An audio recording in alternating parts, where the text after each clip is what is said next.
My name is Darcy Borio, and presenting with me today is Foy Maynor, VP of Sales at Paramount Workplace.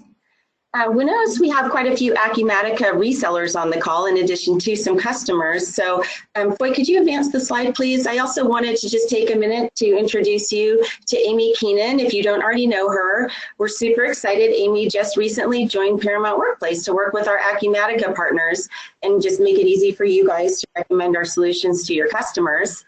So some of you guys already may know her. She comes to us with a long history in ERP software, most recently with Avalara, so many of you guys will be hearing from her in the near future. Can you advance the slide, please, Foy, to the agenda? So here's the agenda. Just briefly, Paramount Workplace has been helping ERP software users manage their spend for over 20 years now. And we've got integrations to all the major mid-market ERP solutions, and I'll get to a little more on that later, or Foy will actually, I should say. But the reason that I'm bringing it up now is that all the major ERP solutions out there, they have some degree of functionality for requisition or procurement to varying degrees. And so each time we do a new integration, we need to figure out where the publisher's solution leaves off and ours take over in these processes. As I'm sure most of you guys know, Acumatica is a really rapidly growing product, and we think it's just got some tremendous growth potential. So we were happy to invest in creating the integration and join the Acumatica community. And admittedly, in the grand scheme of things, as you'll see when Foy talks about the long company history, it's relatively newer integration for us. So we have been learning kind of what the key pieces of our software that can round out the existing Acumatica core functionality. So we went to Acumatica Summit, and we discussed our solutions in depth with dozens of partners, customers, and even some Acumatica team members. And we just learned what they saw that got them really excited about how Paramount Workplace can complement the Acumatica core functionality. So we want to go ahead and share that with you today. So first, Foy is going to tell you a little bit about the company, and then he'll discuss the key features that we're noticing that are really resonating in the Acumatica community. And then he's just going to show you the whole thing in action, and then we'll do question and answer at the end. So with that, I will hand it off to Foy. All right, Darcy, thank you very much. I really appreciate that. Again, my name is Foy Maynor. I'm VP of Sales with Paramount Workplace. And I've actually been with Paramount since February of 2002. So I've been here for a little more than 16 years. So certainly I've seen a lot of changes both within the market with new ERP solutions as well as within our solutions. So what I'm going to do today is walk through a little bit more about Paramount Workplace, highlight some of the key areas of functionality that we believe are important, across the board, but certainly have seen that on the Acumatica side after both discussions and research that we've done. And then we'll spend a good bit of time in the product enhancing some of the areas that I talk about, giving you a little bit more information and a little bit more detail, and then also giving you a look at a little bit of a day in the life of a requisition and the procurement process that is offered. Now, Paramount itself was founded in 1995, so actually April next month will be our 23rd anniversary. So we've been in business for a very long time, and we've always done spend management solutions. And spend management to us is the requisition and procurement, which we'll focus on today. We also do expenses for reimbursement, AP automation for non-PO invoices, as well as project timesheets where that is applicable in project environments to be able to enter time. So we do offer other solutions, again, in the spend management arena to take advantage of the workflow and the routing rules that we offer. But our focus today, as far as this session goes, and Acumatica will be the requisition and procurement. Now, we're headquartered in metropolitan Detroit. I am just outside of Atlanta, Georgia, and we've got offices around the U.S. as well as Canada. Our support and development are primarily located in the headquarters, and we also have many administrative as well as sales administrative functions there as well. And these solutions that we offer are both mobile and web-based or cloud-based solutions, and we'll be able to take a look at both of those areas as we walk through. So worldwide, we've got more than 110,000 users, so it is an application that supports multiple currencies as well as multiple languages. We're going to talk about the integration here in just a few minutes on the slide that comes after this, but do know that the product can also run standalone, so we can run as the system of record for the entire procurement process and then output a file. And we have many customers that take advantage of that. But most of our customers take advantage of the out-of-the-box integrations that we offer to the different ERPs, and in this particular instance, Acumatica. A benefit of our solution is we do primarily offer it as software as a service or cloud-based, but it could also be hosted by a third party, and we have many instances where it's also on-premise on the customer's web server. So we offer you the flexibility of those deployment options as well.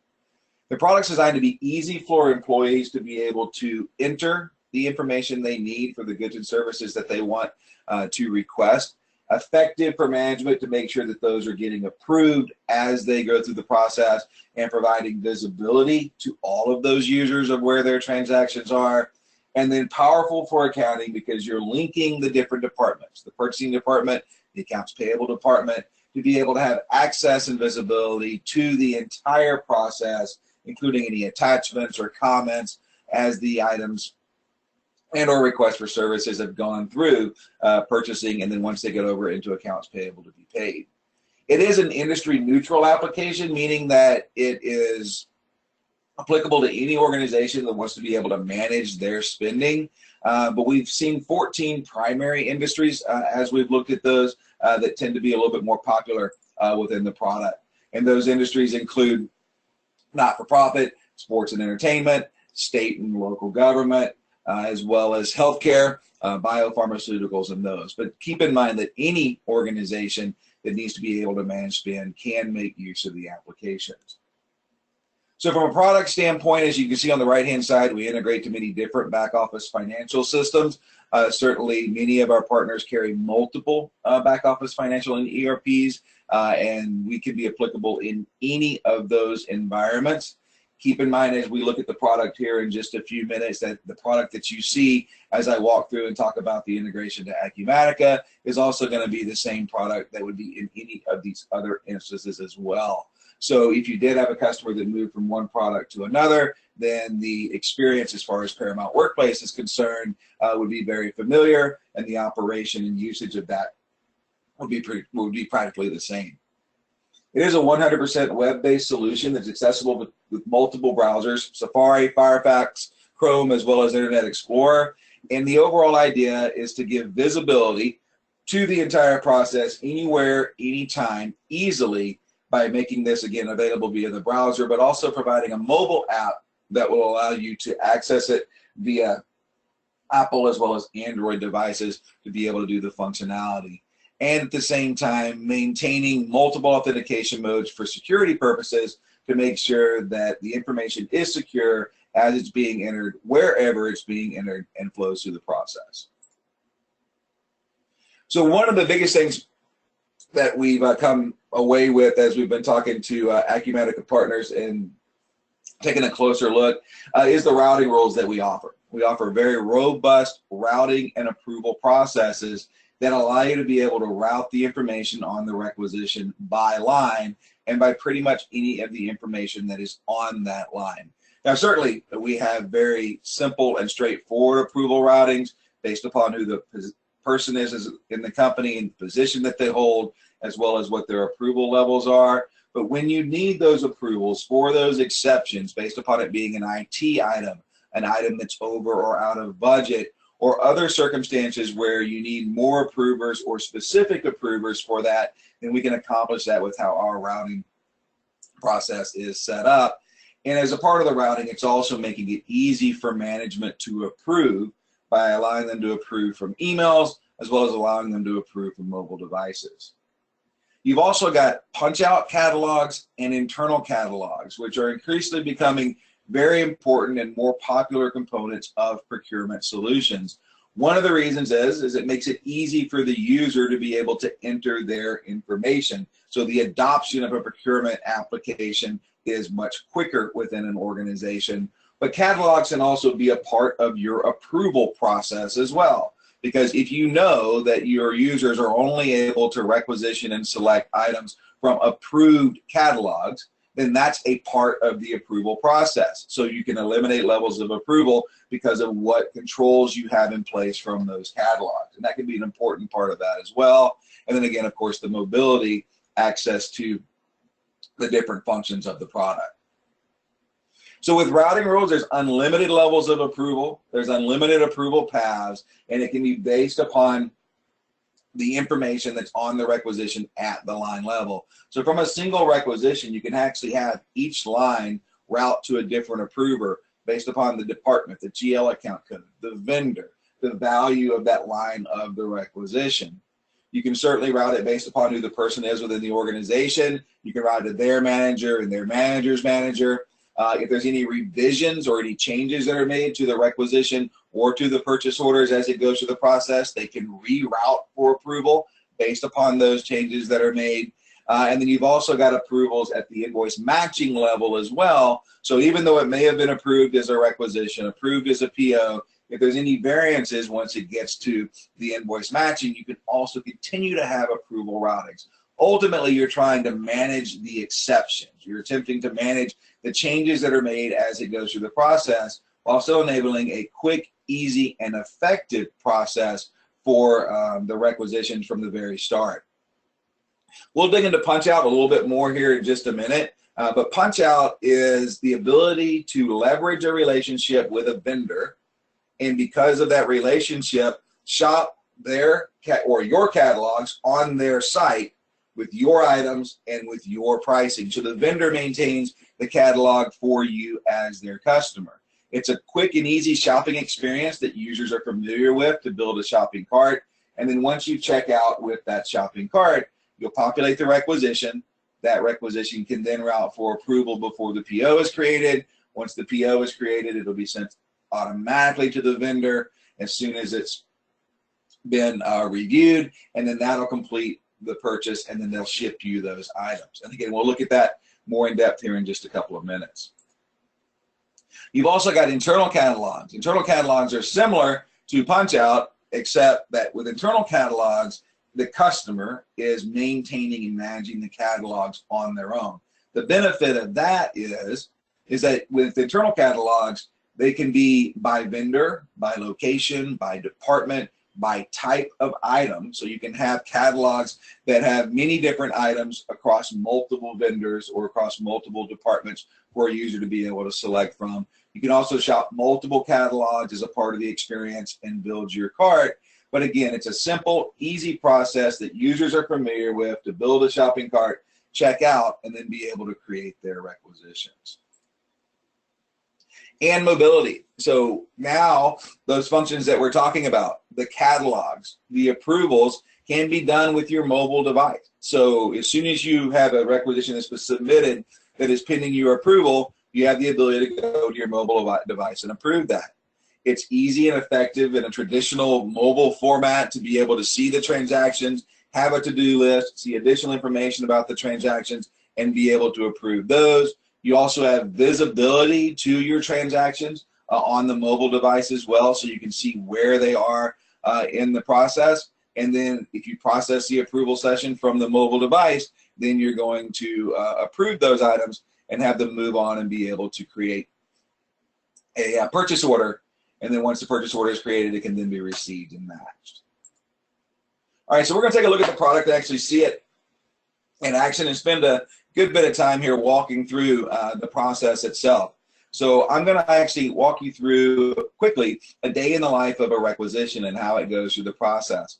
I'll highlight and expand on some of the information that I've already provided as I walk through the PowerPoint, but this will give you an idea of what it would look like from a user standpoint as they enter their transactions.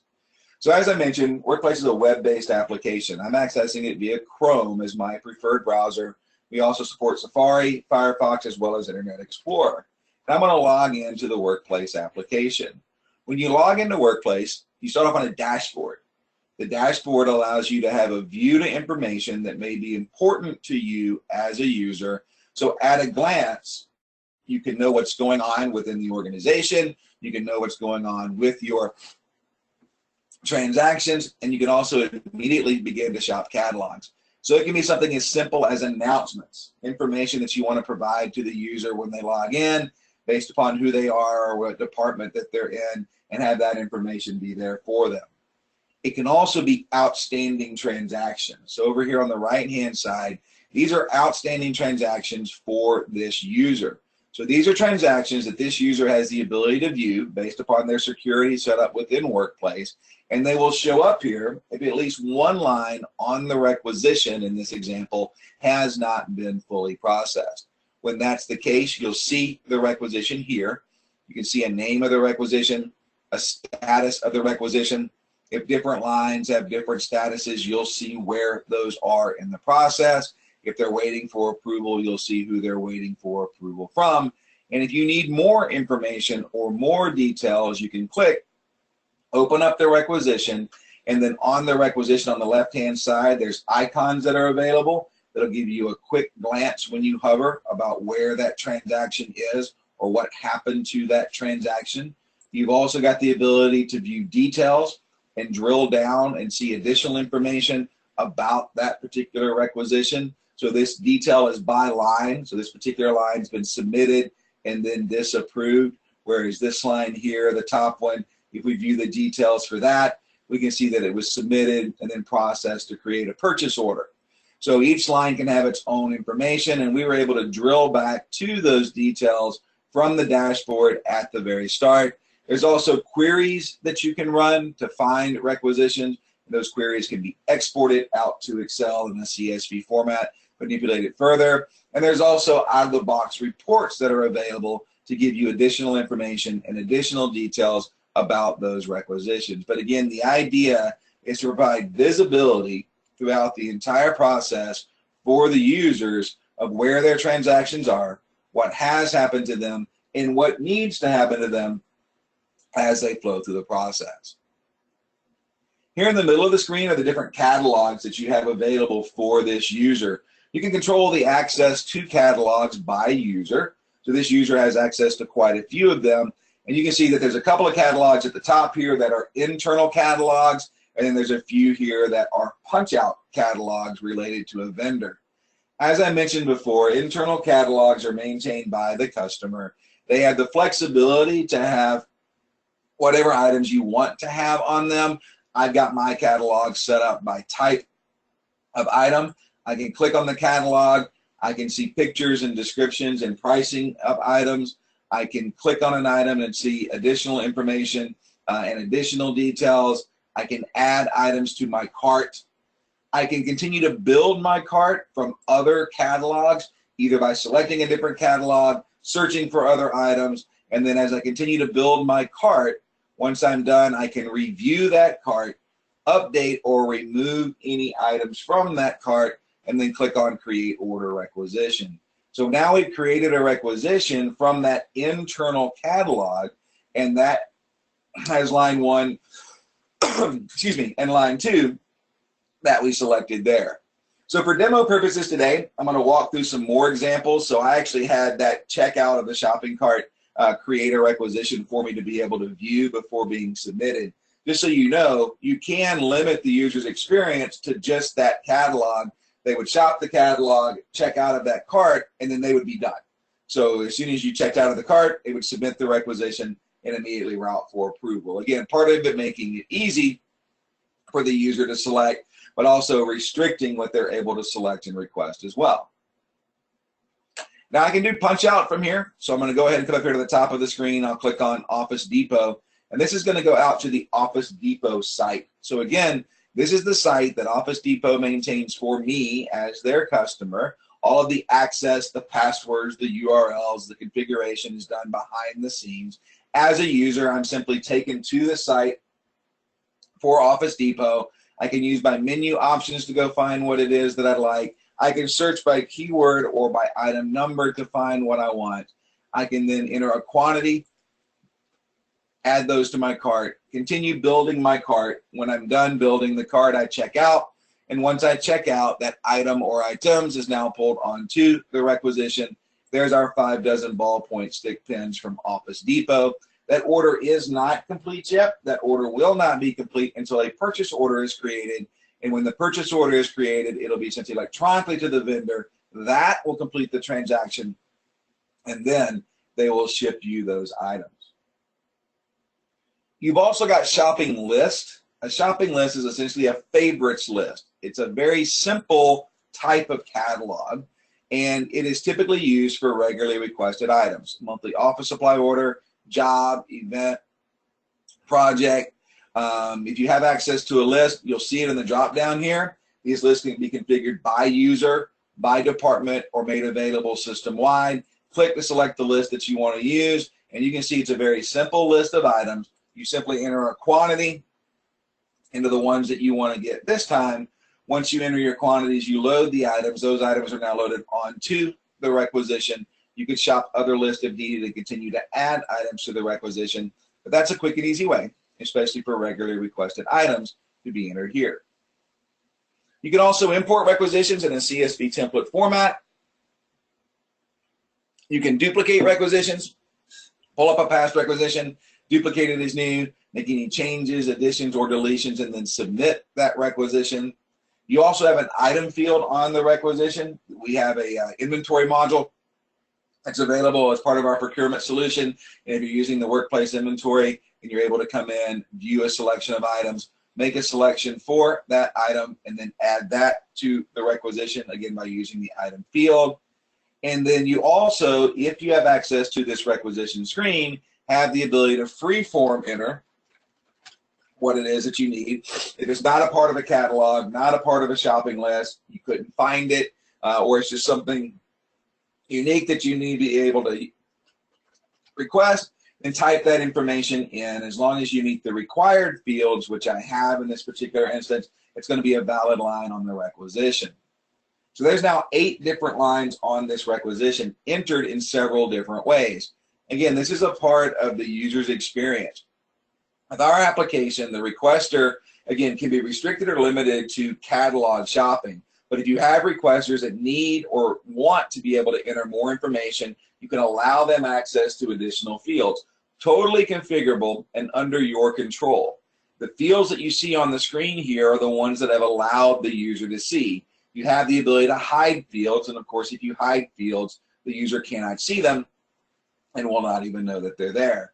You can also make fields read-only, so you allow the user to see the field, but they cannot access it or change it. You can default values in the field, so if there's a constant value for a user that they always use or use most of the time, default that in, and the field will already be populated. You can make fields required, so that a user must enter information. Required fields are noted by an asterisk. And any field that has a magnifying glass next to it is a lookup or zoom, meaning there's information behind those fields that the user can access to populate the requisition. And you can also restrict and control those lookups as well. So a user can only have access to the information that you've allowed them to have access to when they come in to enter their requisitions. Totally configurable by you based upon the setup of the user to manage what they are able to do and access on the requisition. So also on the requisition, there's additional details and information that you can provide. So you can name the requisition. If this is a remodel of an office on the 9th floor, type that in. You've identified the requisition. At a glance, other users will know what this requisition is for. And it's also a field that you can query and look up on as well. In addition to the name of the requisition, there's also comments available for each line. There's a vendor comment where you can say, I need these as soon as possible. That vendor comment can be viewed by any of the other users who have access to the requisition. It can also flow over to the purchase order and print on the purchase order if you like. You've got internal comments. These are typically used for additional information, longer descriptions, special instructions, or even justification of why you're making the request. So these are for the office that is next to the elevator, just down from the stairwell, whatever the case may be. Provide those additional information and details at the line level. Again, these are line item comments. So if I move up here to my keyboard, you'll see that both the comment fields are blank, and I can have a totally different vendor comment as well as a totally different internal comment, and then that's applicable to that line. When you have a comment associated with a line, there's an icon appears next to the line. That's how you know that there's one there. other users can view that icon and view those comments as well. So as you can see, if you need the ability to provide additional information and additional details beyond a catalog, you've got the comments that can do that. Comments are also available at a header level, so you can add comments that apply to the entire requisition. You've also got the ability to attach files. So if you need to attach a file, click on the blank paperclip, browse the drives that you have access to, select a Word document, a PDF file, an Excel spreadsheet, describe that, attach that to the requisition.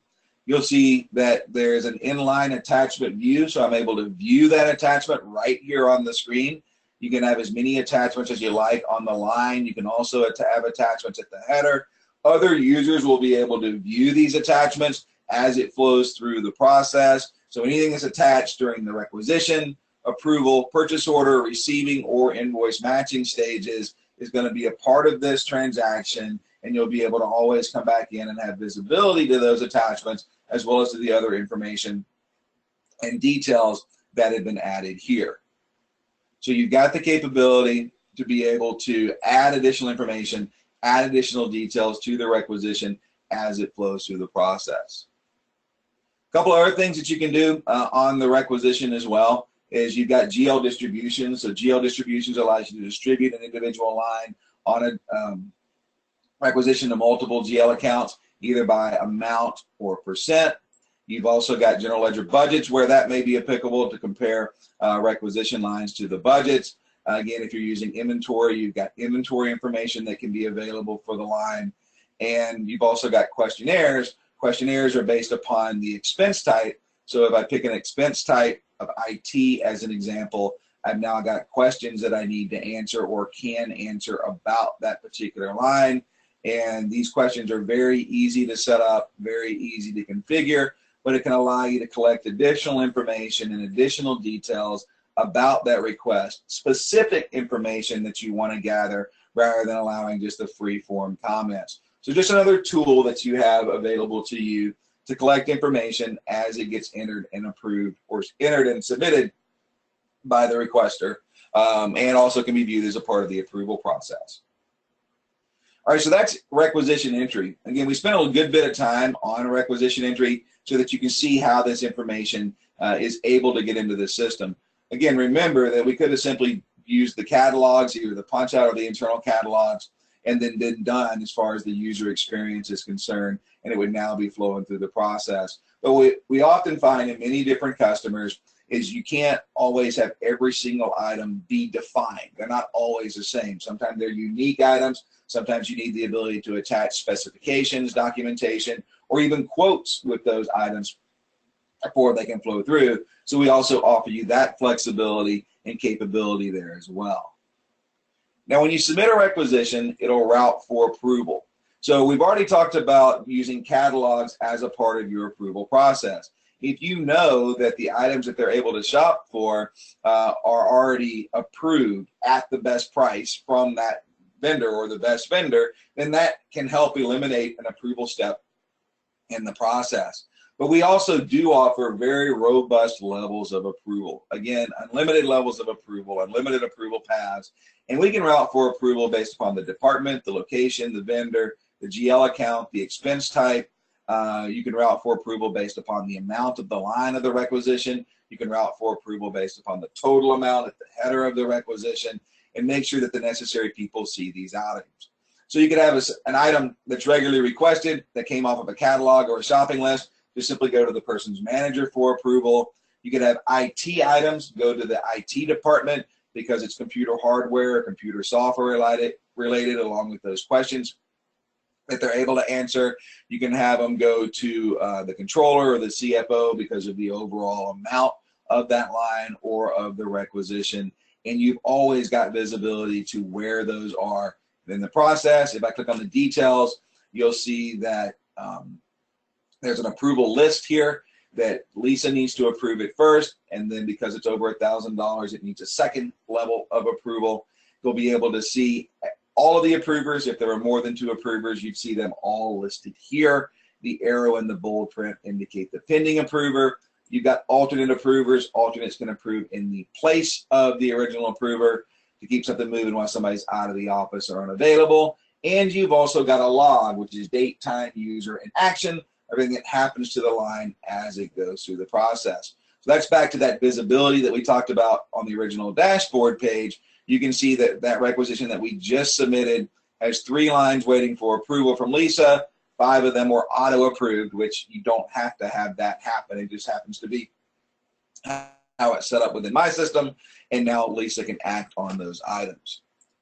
So one thing is Lisa's going to get an email letting her know that she has requisitions that are pending her approval. So you can see the details of those items. You can see the comments that may have been entered. There's links in the email. If you click on the links, it'll take you into Workplace to allow you to approve or disapprove those lines on the requisition. You can also reply. If you reply to the requisitions, there are brackets. If you put a Y or an N at the header, then you're approving or disapproving everything in the email. If you put a Y at the line, you're approving the line. If you put an N at the line, you're disapproving the line. And you can also enter notes to the requester, and those go in an email and also appear on the log. So you can actually send this reply and approve or disapprove with notes without logging into the Workplace application. So that's a very popular selection, a very popular choice for many people to use, is to approve via the email. And again, visibility, but also effective and efficient to keep the items moving through the process. Now I'm going to change gears just a little bit here, and I'm going to pull up a mobile emulator that I've got and talk a little bit about the mobile capabilities. So everything that we just did as far as requisition entry and approvals is available on the mobile application as well, in order that you can shop catalogs, create requisitions, and you can also approve from here. So as I mentioned in the PowerPoint presentation, we also do expense and time. This user happens to have access to that, so you see that information there. But you also see a couple of catalogs here. So by coming here and I pick my catalog, again, you're going to be able to see pictures and descriptions and pricing on your mobile device. You're going to be able to pick the item and build your cart. You can continue to build your cart from that same catalog or from other catalogs. And just like before, once you're done building the cart, update anything that needs to be updated and then create the requisition. So we just created a requisition from our mobile device, and then that requisition, number 13, is now going to be submitted and route through any approval processes that are available. You also have the ability to approve via the mobile as well. So if we click down here on approval, you're going to see that we have a to-do list that lets you know that you have 10 requisitions in this example that are pending your approval. You can click, you can see the different requisitions that have been entered that are pending the approval. You can click and view additional information about those lines on the requisition, and you can also come into the line. You can approve, you can disapprove, or leave as awaiting with notes to the requester, and those will go in an email and also appear on the log, just like we did on the email side, and you're able to have that. And then once you make your selection and then process, then that session will flow through, and now we've approved those particular items. So you also have the ability to approve from the mobile on the go as well. And history over here on the right-hand side, you're able to go in and see the history of the transactions to see where they are in the process and get additional information and additional details there. So again, we took the catalog functionality, the approval functionality, as well as the visibility throughout the process, and now that is enabled on your mobile app. Again, that app's available for Apple as well as Android devices to be able to access and keep those items moving there. All right, so that's the mobile device and the capabilities that you offer there. Let me log in as one of my approvers, which is Lisa, and talk a little bit more about the approval process. So here's the same to-do list that we saw on our mobile device, and that I can click there. I can load the items that I want to load. Once I load those items, I'm here on the browser. I'm able to see the items that are a part of that particular requisition. I'm able to see the attachments. Here's our inline attachment view again, where you're able to see those. I'm able to see the comments that were entered. Also, while I'm in the browser, I have the ability to edit requisitions. So on the first screen that we looked at, we talked about the user having the ability to add information as a part of the requisition, but oftentimes they may not know some of the information about what needs to be entered. So you can actually come in here as the approver if you're allowed to, and you can add or change that information. So I could add a location, I could change the vendor, I could change the expense type, and I can be allowed to do that with those edits. There's an audit trail that will record the change, who made it, when they made it, what they changed it from, and what they changed it to. So you'd always have an audit trail of anything that had been done there. But again, it allows the flexibility, if it's not something that's critical from an approval standpoint, to let the approver make it, and then have it continue to flow through the process. Now, side note, if you do have it set up that if the approver makes a change that would cause it to need to be rerouted for approval, that would certainly happen. So maybe they made a change that was to a different vendor or a different quantity or a different price, and it needed to go to a different level of approval. It will do that. You also always have the option of disapproving a line, and if you disapprove a line, it'll go back to the it'll go back to the original requester. So maybe in this particular example, you want to disapprove that line, and you want to tell them via a note to find a cheaper printer and resubmit, and that note will go in an email and also appear on the log. When you disapprove a line, it goes back to the requester. When you approve a line, it'll move on through the process, and you could also leave the line as awaiting as well. Click on process. The items that again are disapproved go back to the requester. Items that are approved move on to the next approver or can be available to create a purchase order. And there's email notifications that go out through that as well to keep the user up to date along with your dashboard. Also on the approval side, you have the ability to have alternates. Alternates can approve in the place of the original approver, and I can actually turn my alternates on or off. I'm not picking who they are. That's done as a part of the setup. I'm simply enabling them so that they can approve in my place. I can also schedule my alternates. I can schedule my alternates with from and to dates, and I'm able to schedule those multiple times, and then that way when those dates occur, my alternates would be enabled or activated. And if I forget to enable my alternates, or if I forget to schedule my alternates, a system administrator can always activate the alternates on your behalf, and then that will allow the items to keep on moving. There's also alerts that can go out, so you can be alerted if you have not approved in a certain amount of time. You'll get another email notification. There's reports that you can run to see how long something's been out there for approval. There's the dashboard where you can see that it's still pending approval. There's also the ability to bypass levels of approval. If somebody's not approving in a certain amount of time, to go on to the next approver. So again, the overall idea, not only making it easy for the requesters as they enter the information, but to also make it easy for the approvers to be able to approve and have the items keep on moving through the process, even if they're out of the office or unavailable. All right, so let's log out as Lisa. Let's finish off a couple more pieces of the process. The next step in the process is what we call review. A reviewer has the ability to review fully approved requisitions and then submit those to create a PO. There's also an RFQ process that can be available with the request for quote process. You can take a requisition and send it out to the vendor, asking them to bid or quote on those items. If you review the pending requisitions, click there, load the ones that you want to load. Once you've loaded the items that you have pending your review, you can then take a look at those items. You're able to see the information and the details, as well as any attachments that may have been a part of those. Just like we saw before, you're able to edit information. So you can come in here and you're able to add a vendor, add a general ledger account, and put in the additional information and the additional details there for those lines.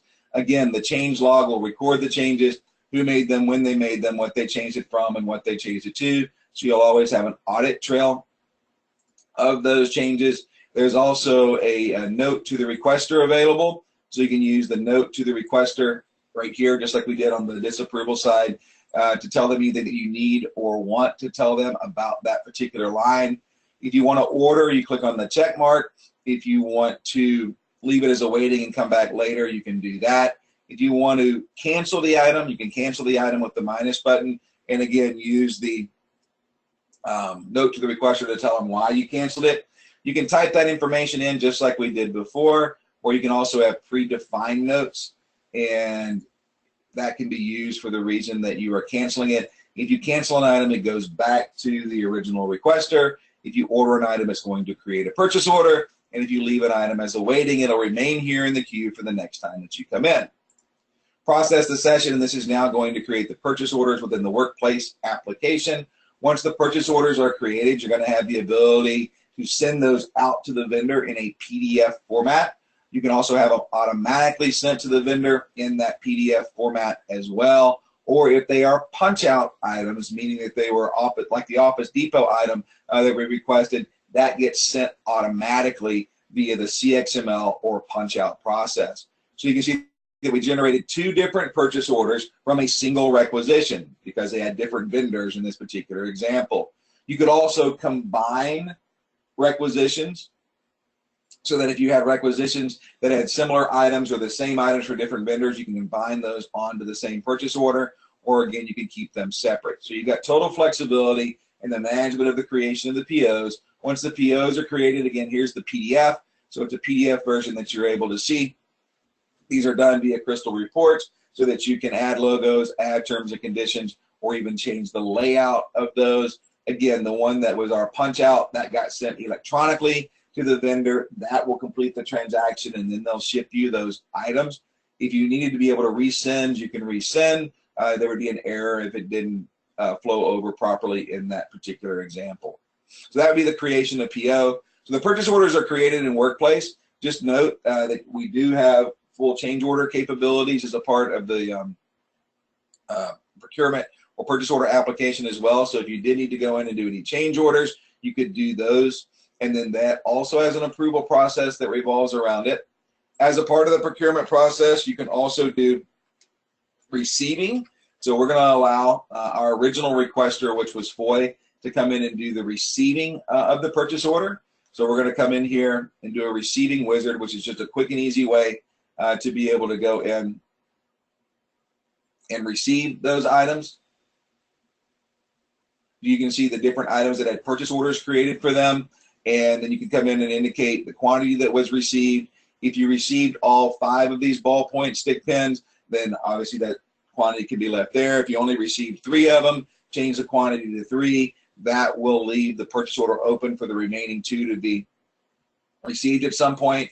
Click on the checkbox there. Add any comments that you might have to this. If you have an attachment, if you have a scanned image of the packing slip, you can go get that scanned image of the packing slip, and then you can attach that here as well, and that'll be a part of the overall transaction.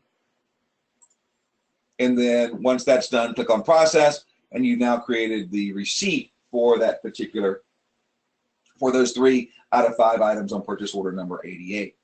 So once that's been created, you now have the ability to do the invoice matching. So once you want to do the invoice matching, you also do that functionality within Workplace as well. So I got a different user that does the invoice matching. So we'll log in as Phil. And when you do the invoice matching, you have the ability, excuse me, to do a receipt, which is indicating the shipment of goods, similar to what we just did. You can do an invoice, which would be matching to a previous receipt, or you can do a receipt invoice, which would do the process in one step. So again, you can allow the person that's at the location that actually gets the items to do the receiving, just the receiving step, and have somebody else come in and do the invoice matching later, or you can also do the receiving and the invoice matching within the same step. So we'll just do a receipt invoice here, pick the vendor, enter our vendor document number, and then we'll go load the items from the load screen here that are available to be invoiced and matched. If you have an attachment, you can attach the file here as well. So if you had a scanned image of the invoice, you've got the ability to attach that.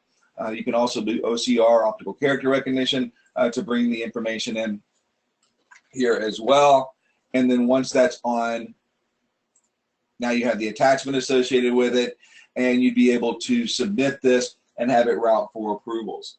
If you need approvals because of variances, it can now route because of a variance in the quantity or a variance in the price. If there's no variances and you wanted to have it go all the way through once it's been submitted, this is the point where it would now go over into Acumatica, into accounts payable, so that it can then be paid. So as a recap, we did the entire requisition and procurement process within the workplace application, both via a browser as well as via a mobile app on certain instances and circumstances. We created the requisition in workplace, the purchase order was created within the workplace application, and then we also did the receiving and matching. You can do two-way or three-way matching, and then once the matching is complete is when it goes over into Acumatica. And throughout that entire process, there are approvals that are available. The approvals allow you to make sure that if there's any exceptions or changes that are done as it flows through, you're able to catch those before it goes over, and you've got visibility to everything that happened within that transaction as it goes through the process. Now, one last thing, and then we'll see if there's any questions. We also do check request functionality. So check request is, again, the ability to do a request for payment for a non-PO invoice. So I'm just going to go grab one that I've already got entered into here. So this allows you to come in here and have the invoice either be scanned in and populate the information, or hand keyed entered in and populate the information. The purpose of this transaction is to pay an invoice that is not associated with a purchase order.